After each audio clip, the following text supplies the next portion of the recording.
again, and welcome back for another installment of WVU Energy Express on West Virginia Public Broadcasting and YouTube.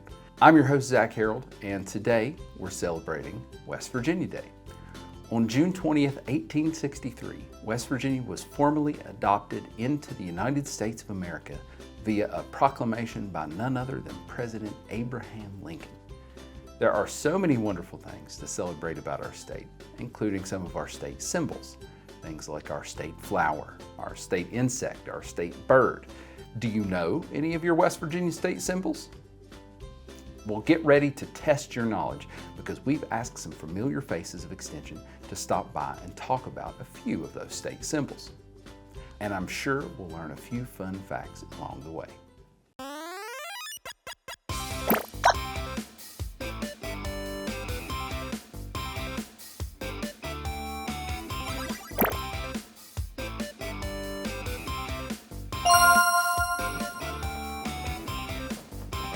The first state flag was actually adopted in 1905, and this contained a white background, a blue border, and some rhododendron. But the current flag was officially adopted by the West Virginia Legislature on March the 7th, 1929. The current flag features a pure white field bordered by a blue stripe. In the middle, you'll see the Great Seal of West Virginia, which is wreathed in rhododendron, and over top there's a red ribbon that reads the State of West Virginia.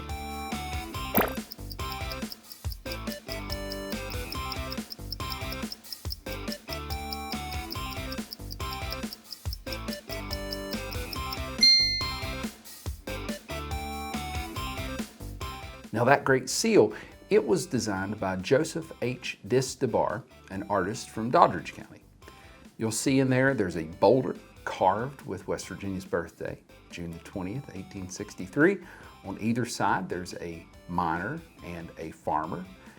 Below, there is a red ribbon that reads Montani Semper Liberi, which of course means mountaineers are always free. And this is interesting. West Virginia's flag is the only one to feature crossed rifles, which is a symbol of the state's fight for liberty during the Civil War. You'll find the West Virginia state flag a lot of places. You see it in schools and in government buildings, in souvenir shops on magnets and stickers.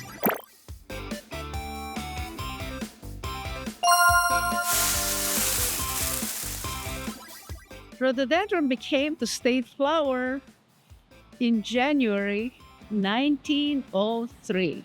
So it's more than 120 years ago. Everywhere you go, you see rhododendrons. It's one of the most commonly found shrub or tree, because rhododendrons could be as small as 2 inches and as tall as 100 feet and anything in between. So just because it's so widespread throughout the state, it made sense to pick the rhododendrons as a state flower. The place of origin for rhododendrons is in the Himalayas, Nepal, West China. You can also find them in Australia. You can find some in Europe. It's actually 1,024 different species of rhododendron. About 28 species are found in North America, in the United States. What is important for us to know that in the Appalachian region, we have 2 species that are common.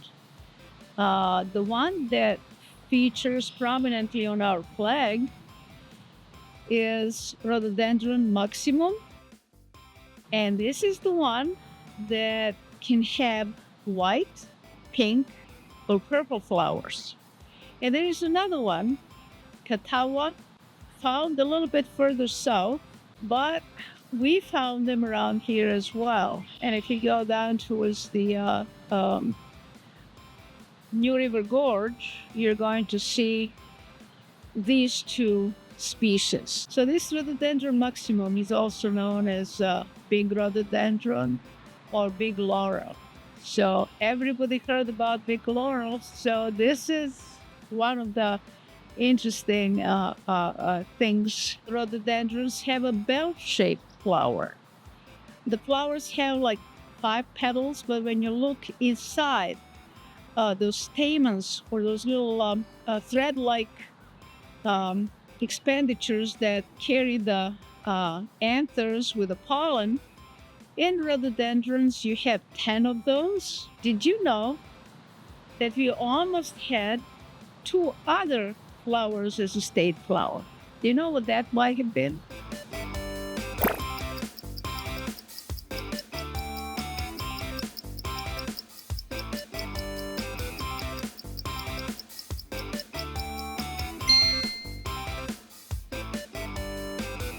Well, one of those was a wild rose. And I'm glad we didn't end up with that one. That one is prickly. The other one was a honeysuckle. Rhododendron beat them both hands down. Did you know who recommended rhododendron to be a state flower?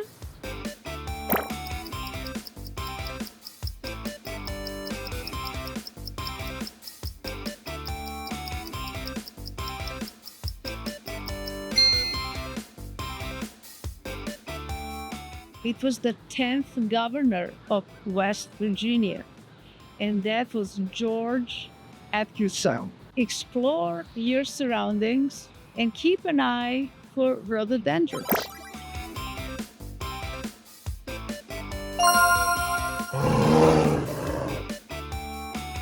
West Virginia legislature named the black bear as the state mammal of West Virginia in 1973.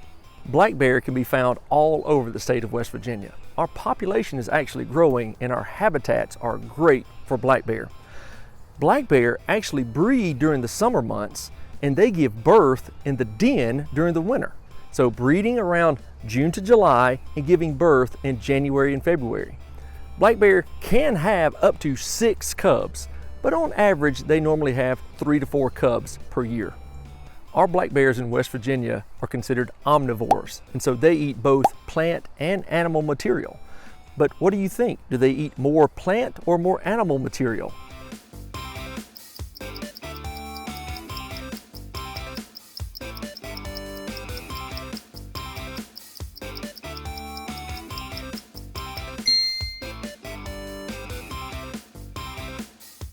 In most cases, about 75% of their diet is made up of plant material. I have a trick question for you today. Are our black bears true hibernators?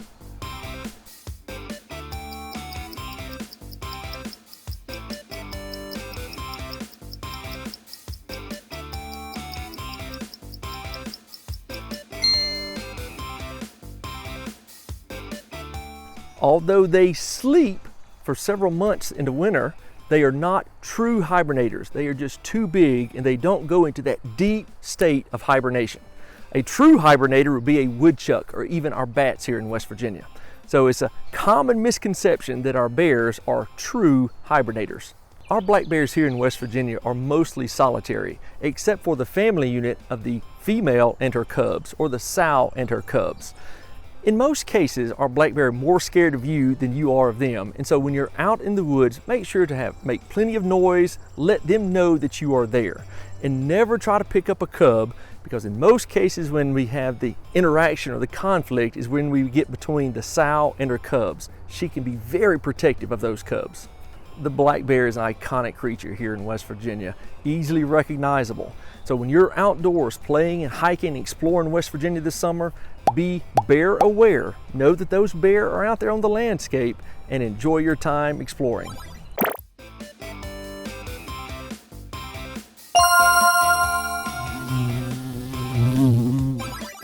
The honeybee became the official state insect of West Virginia in 2002.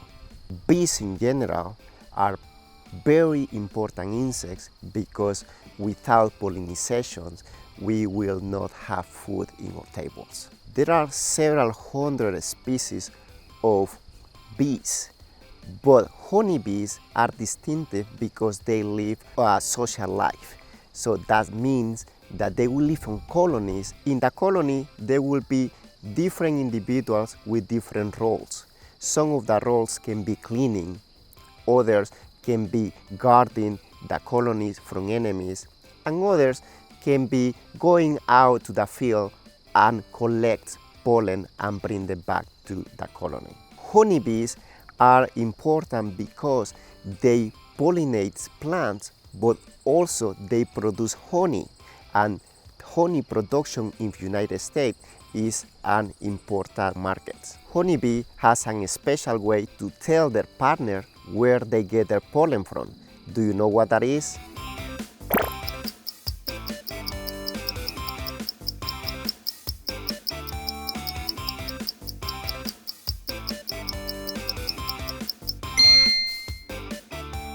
Is by dancing.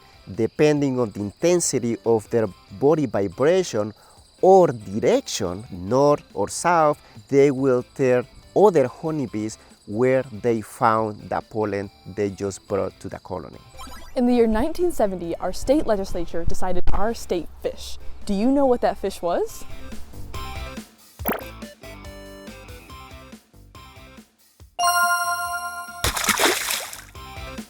That's right, the brook trout.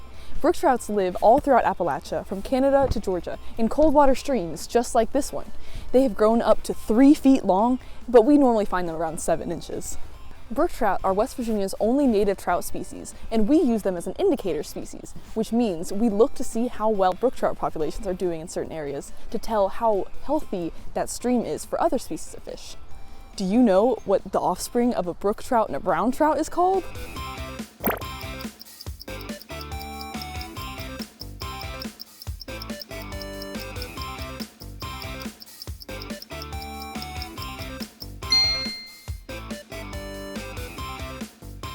A tiger trout, which I think is kind of funny because they look like leopards to me. So while you're out in West Virginia fishing, keep an eye out for our brightly colored brook trout.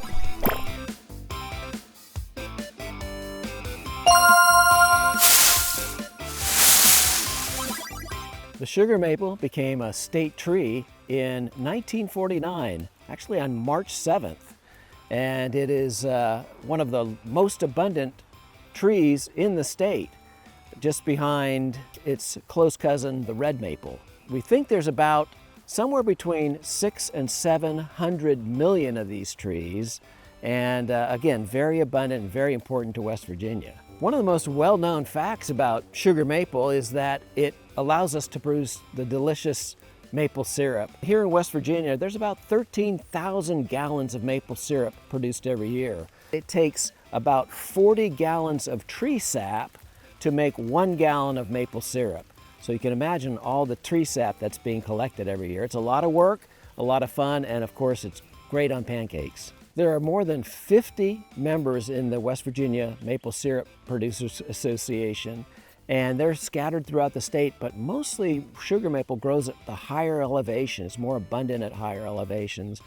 Sugar maple is distributed all around the eastern United States, maybe except the southern states, but mostly in the northern areas. And West Virginia is a really important state for sugar maple. It has a lot of them, as we mentioned, in terms of how many there are here in the state. To identify a sugar maple tree, the most recognized attribute is the leaf, and it kind of looks like a palm. It has 5 lobes with little pointed tips at the end of those lobes. And another way is to look at the bark. And on a mature tree like this, bark has these flaps that are fairly tough. They're about 1/4 inch thick, and they turn up on one side. You can see how these ridges turn up on one side of this tree here. Another way to identify the tree is that the leaves are arranged opposite one another on the twig. Very fine twigs. At the tip of the twig is a small brown, chocolate brown bud with lots of little overlapping scales on it. The tallest sugar maple tree in West Virginia is about as tall as a 10-story building.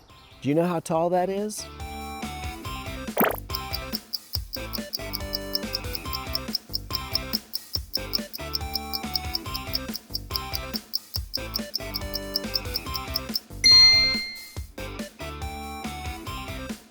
A 100 feet is about the length if you took a blue whale and put it on its tail, stretching all the way up to the tip of it, about 100 feet. That's a tall tree. You can find out what all the champion trees are, how tall they are, how big they are, by going to a list from the West Virginia Division of Forestry.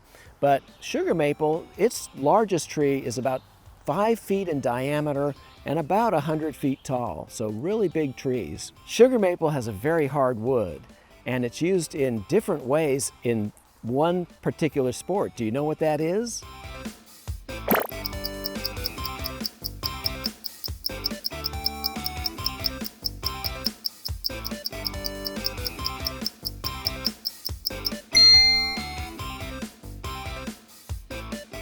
It's bowling, and many of these bowling alleys, the floors are made of hard maple or sugar maple. Hard maple is another name for sugar maple. And in the bowling pins themselves, wood is glued together and it's formed into these pins, and there's millions of pins that are made every year for bowling enthusiasts. So when you're out on the trail this year, keep your eye out for the sugar maple. Do you hear that sound? It sounds really familiar. Do you know what that might be?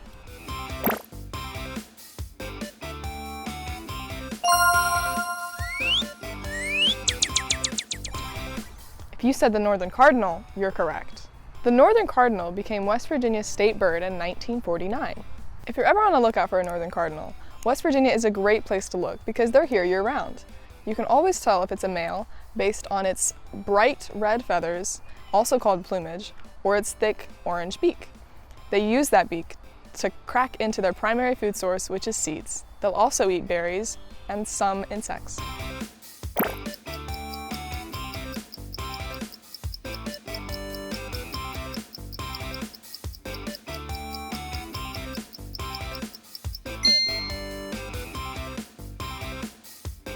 You may have also seen northern cardinals fighting their reflection in shiny surfaces like mirrors or windows. That is because male cardinals are very territorial. So if you're ever out in West Virginia and you hear this sound, you can tell everyone you know that's a northern cardinal.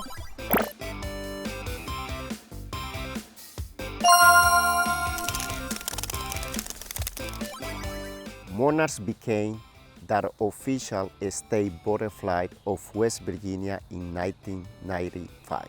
As caterpillar, monarchs are striped with white, yellow, and black bands. As an adult, they are orange and black. They are a unique insect because of their migration. The monarchs that we see in the spring are the great-grandchildren of the monarch that spent the winter in Mexico. Sometime in March, the monarchs of Mexico will start migrating north. They will fly for about 1,000 miles. They will lay eggs. Those eggs will hatch, reproduce caterpillars, which will become adults later. Those adults will fly north for a few 100 miles and will only live for 5 weeks. Then will lay eggs and their life cycle will start again. About the third or fourth cycle, we'll feel that light and temperature changes and they will produce different eggs. That eggs will produce different monarchs. Those monarchs will be bigger and they will not mate. Also, they will live for about 8 months more than their parents. Those special monarchs will migrate south. They will fly over 3,000 miles to Mexico. And this is unique because they will get to the same place of Mexico. None of those monarchs has been there. Those monarchs will live there for the overwinter, and by March they will again fly north to complete that migration pattern. Monarch caterpillars feed in one specific plant. Do you know what plant is?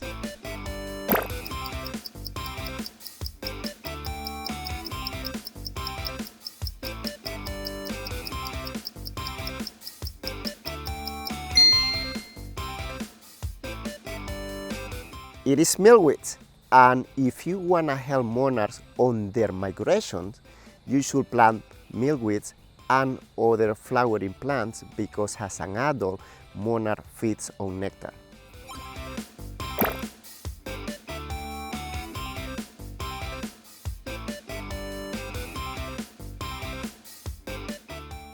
I think a picnic in one of West Virginia's beautiful state parks would be a wonderful way to spend our state's birthday, don't you?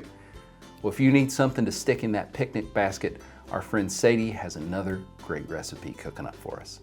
Let's see what she's got. Welcome back to Snacking with Sadie. Today we are going to make barbecue chicken with broccoli.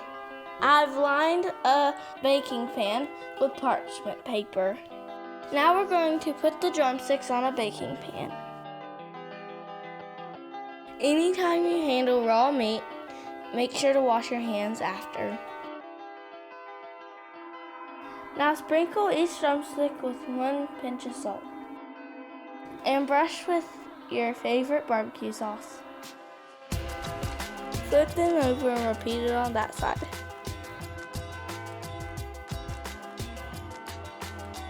Set those aside while we prepare our broccoli. You can use a knife to tear the broccoli apart, but make sure you have adult supervision. But I'm just going to stick with tearing it off. Add 2 tablespoons of extra virgin olive oil and 1/8 teaspoon of salt. And toss it with your hands until broccoli is coated with oil. I'm going to put my broccoli on another baking sheet. Get an adult to help you put that in the oven. Your oven should be preheated to 450. Set a timer for 15 minutes. After 15 minutes, our broccoli is ready, but our chicken needs a little bit more time. Our chicken ended up taking twice the time as the broccoli, but now it is done and we can get it ready to eat. This would be a good dinner to make your parents and impress your family. Just make sure you have their permission first, because that might not be good. Thanks for joining me on Snacking with Sadie. Come back next time.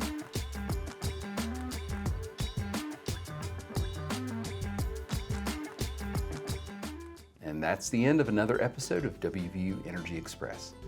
Did you learn anything new about the Mountain State? I know I sure did.